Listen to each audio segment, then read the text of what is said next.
Summer sport enthusiasts, listen up. The pickleball craze is hitting the big leagues. That story kicks off today's trending stories. Here's a look at our hot topics brought to you by Walton Arts Center.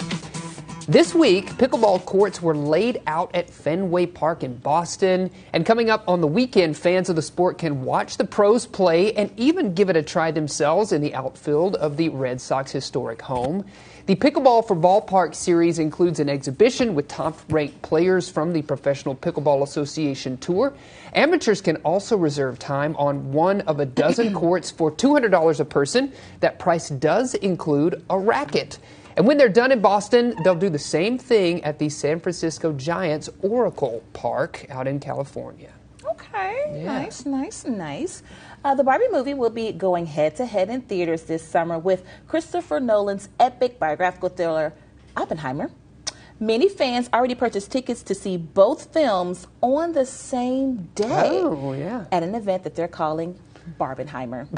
Social media, I love you so much. Yes. that term has been trending on social media lately. Both movies have premiered in London with Margot Robbie and Ryan Gosling lighting up the pink carpet, and Christopher Nolan and crew showing up in big numbers for their premiere. Both movies, those are out on Friday, July 21st. I do plan on wearing pink next Friday for the Barbie movie. I don't know if I'll do the Barbenheimer. Yeah, Barbenheimer. I mean, two different ends of the spectrum there as far as, what you're watching. I think that's kind of cool. So if you decide to take on this Barbenheimer challenge, let us know. Yeah, let us know. That would be an epic day in the cinema for sure.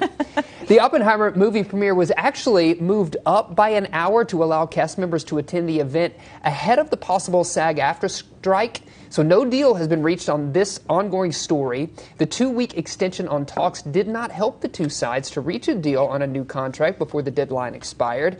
Thousands of screen performers represented by the SAG-AFTRA labor union are on course to strike. They are seeking higher compensation and safeguards around the use of artificial intelligence in the creative arts. So this is an ongoing story. We've been talking about it, I feel like, for several weeks now. So we got to keep our ear to the ground for more news on this one. And then this is in tandem with the writer's strike as well, right? Yes, and it's the same issue. I mean, I feel like we're having a moment here, kind of need to hit the reset button and figure out what we're doing for our actors, for our writers, and everyone moving forward in the creative arts industry. Yeah, well, that ties into where we're going next. In the midst of a possible strike, nominations were announced for the 75th Primetime Emmy Awards. Streaming platforms dominated, with HBO Max and Netflix scoring, get this, over 100 nominations each. Wow, that is a lot. Doug Kolk from our sister station in L.A. breaks it all down for us in today's Entertainment Report. Check it out. Well, not only does HBO lead the pack, it's also the first time since 1992 a network scored 4 nominations for 4 different series in the coveted Best Drama department.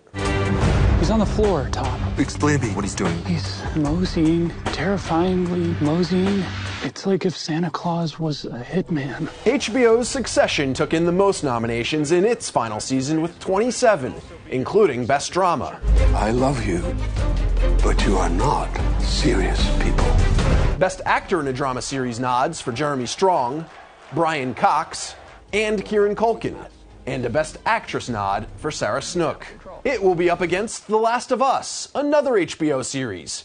It's nominated 24 times, including Best Actor for Pedro Pascal and Best Actress for Bella Ramsey. Do what I say when I say it. The third most heavily nominated production, also from HBO. That would go to Season 2 of White Lotus. It has 23 nominations. You okay, man? Stop flirting with my wife. I'm not a fool. Which includes a clean HBO sweep in the Best Supporting Actor category, with all 8 nominees representing either Succession or White Lotus. On the comedy side, Apple TV Plus's Ted Lasso leads with 21 nominations. HBO's Barry is looking at 11 nominations in its final season. Best Supporting Actor nominee Henry Winkler spoke with KTLA after the big announcement. I am sad, yeah. It took me a while for it to sink in that we are not going back to our family. It was an amazing, amazing adventure. Abbott Elementary, the only series representing network television in the major categories, received 8 nominations.